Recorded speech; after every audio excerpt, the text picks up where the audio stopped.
Halo Tribun Salam, jumpa di Tribun Ambon hari ini edisi 27 Oktober 2021. Bersama saya Ajeng Hatalea akan kami hadirkan berita terbaru dari Kota Ambon dan Provinsi Maluku pada umumnya. Untuk Tribuners tentunya di Tribun Ambon hari ini kita mulai dengan berita pertama.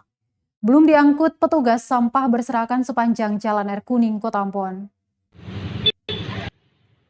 Sampah berserakan di sepanjang Jalan Air Kuning Desa Batu Merah, Kecamatan Sirimau, Kota Ambon pada Rabu 27 Oktober 2021 pagi. Pantauan tribunambon.com di lokasi pukul 10.30 waktu Indonesia Timur, terlihat berbagai jenis sampah berserakan dan belum diangkut oleh petugas kebersihan. Dari sampah rumah tangga, plastik, sisa makanan, serta bungkusan makanan berserakan di sepanjang Jalan Air Kuning, mulai dari kompleks lorong gudang hingga lorong Silale. Tak jarang tumpukan sampah itu menghasilkan bau tak sedap dan mencemari lingkungan sekitar. Pengendara yang melintasi kawasan tersebut kerap menutup rapat indera penciuman mereka. Seorang warga Farid mengaku tumpukan sampah ini memang berasal dari warga sekitar, hanya saja sampah yang dibuang depan gang itu biasanya setiap subuh pasti sudah diangkut oleh petugas kebersihan. Namun untuk hari ini sampah tersebut hingga siang belum juga dibersihkan petugas. Untuk itu dia berharap petugas kebersihan harus secepatnya mengangkut sampah seperti biasanya. Dia juga meminta kepada warga sekitar apabila petugas terlambat atau tidak beroperasi, sebaiknya warga harus membuang sampah ke tempat sampah yang sudah disediakan di Tanjakan 2000.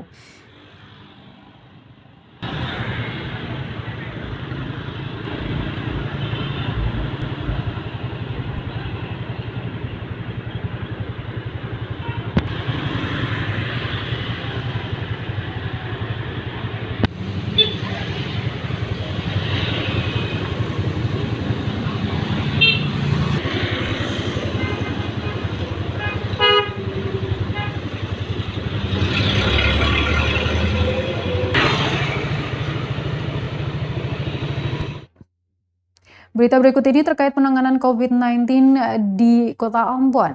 Memasuki akhir Oktober, capaian vaksinasi COVID-19 di Ambon sentuh 78,2%.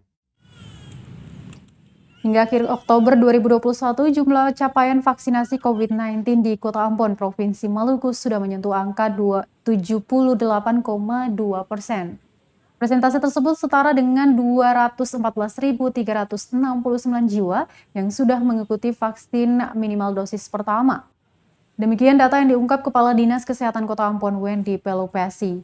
Sedangkan untuk vaksinasi dosis kedua masih tidak sebanyak vaksin pertama, yakni hanya 45,3% atau setara dengan 124.197 jiwa.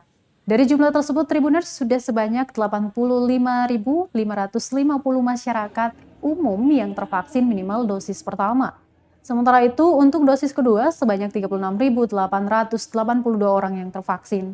Menurutnya, perkembangan vaksinasi yang cepat di Ambon juga karena tingginya antusias warga yang mengikuti program yang telah dijalankan oleh pemerintah itu.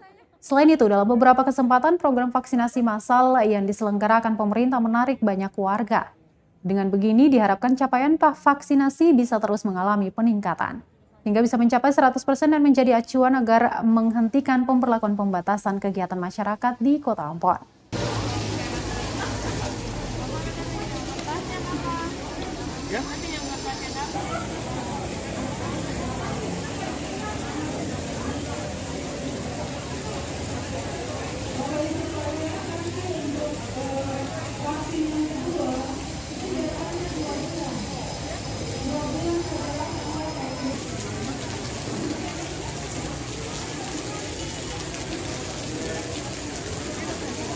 Nilia.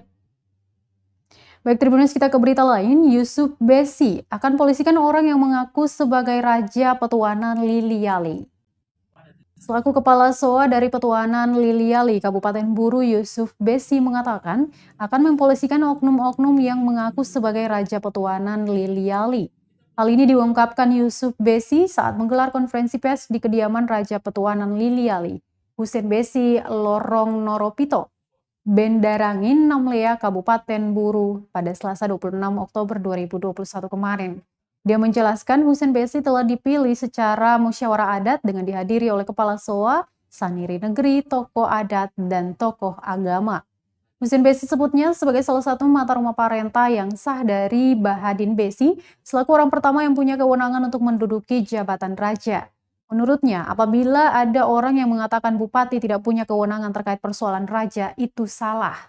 Dia mengungkapkan masalah jabatan Raja Lilial yang dipegang oleh Husein Besi sudah pernah diproses sampai ke pengadilan, maksud kami peradilan hukum, yang dilaporkan oleh keluarga raja sendiri. Namun proses itu dimenangkan oleh Raja Husein Besi melalui kasasi Mahkamah Agung dan putusan PK Mahkamah Agung. Dalam pertemuan tersebut dihadiri oleh Raja Husein Besi, 4 kepala SOA dari marga Besi, Tinggapi, Turaha, dan Hatlesi, serta Saniri Negeri Raja Petuanan Liliali.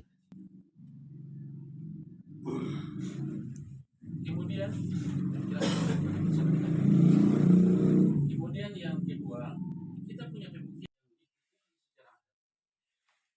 sejak tanggal yang di saya sendiri kepala SOA Besi yang bernama kemudian kepala SOA Besi kanan saya ini, lalu kepala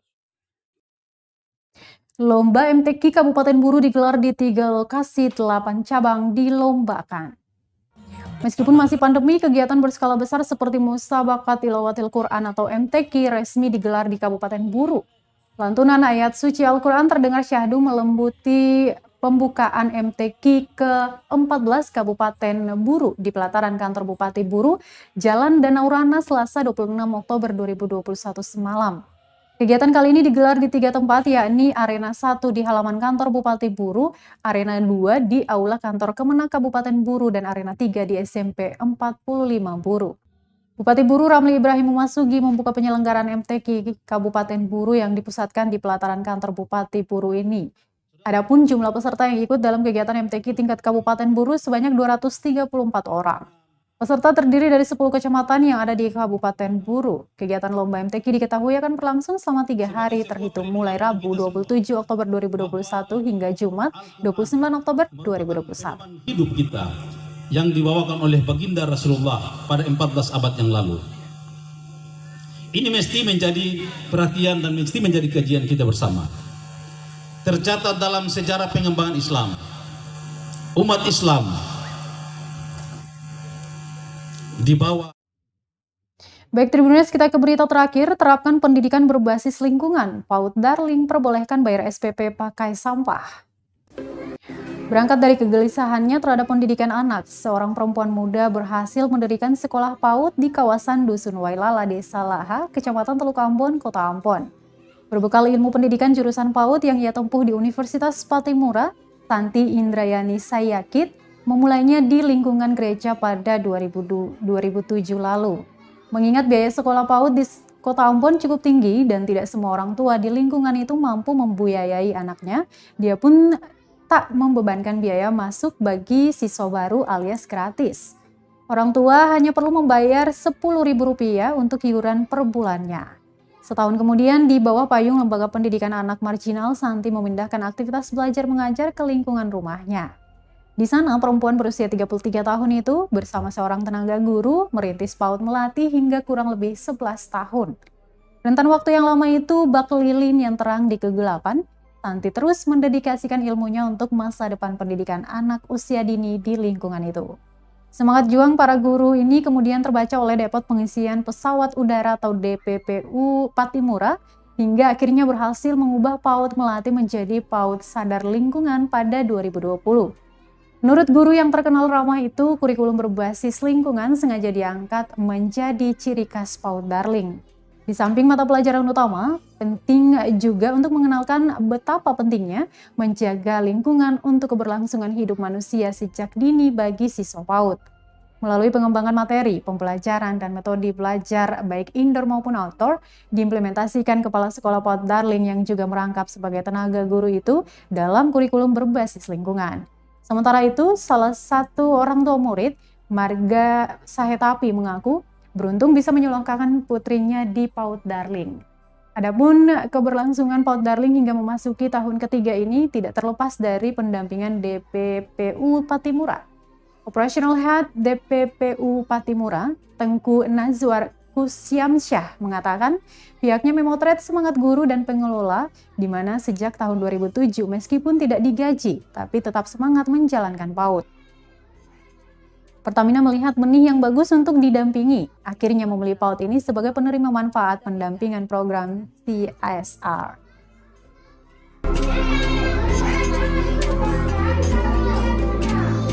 Lingkungan kedamku itu saya mau tuh ada beda dengan PAUD yang lain karena standar kurikulumnya itu cuma standar dari dinas, ya kan. Kalau saya punya, saya memasukkan bahwa lingkungan itu penting untuk diajarkan ke anak-anak. Nah, jadi saya masukkan ke kurikulum. Contohnya kami punya rumah bibit.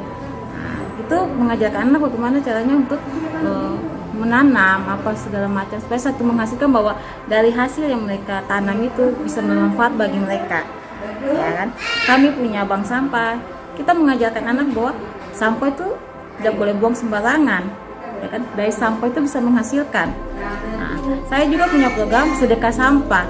Anak-anak datang ke sekolah itu membawa sampah, apa satu botol aqua atau apa, supaya mengajarkan anak untuk berbagi dengan sampah itu bisa berbagi ke orang lain. Itu yang kenapa saya berpikir kenapa lingkungan ini ya kita masukkan ke kurikulum, jadi ciri khas bagi saya bahwa dengan sampah bisa menghasilkan seperti itu. Sampai saya berpikiran bahwa nanti kita masukkan supaya beda dengan orang lain. Jadi sangat banyak manfaat yang didapat dari sampah ternyata. Jadi sampah tidak harus dibuang begitu saja. Apakah memang itu penting untuk anak-anak di usia dini seperti Dede ini? Iya, sangat penting karena kan biasanya sampah itu kan dibuang sembarangan, tapi kalau di sekolah sini diajarkan harus sampah harus buang pada tempatnya dan itu sangat bermanfaat dan itu sering dilakukan juga di rumah karena sudah diajarkan di sekolah.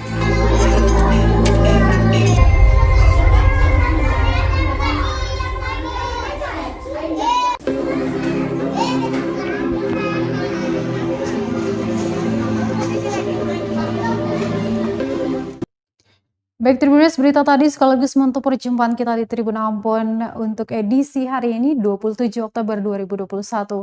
Saya Ajeng Hatalea beserta tim redaksi yang bertugas mengucapkan terima kasih. Kita akan jumpa besok. Selamat malam dan amato. Terima kasih sudah nonton. Jangan lupa like, subscribe, dan share ya.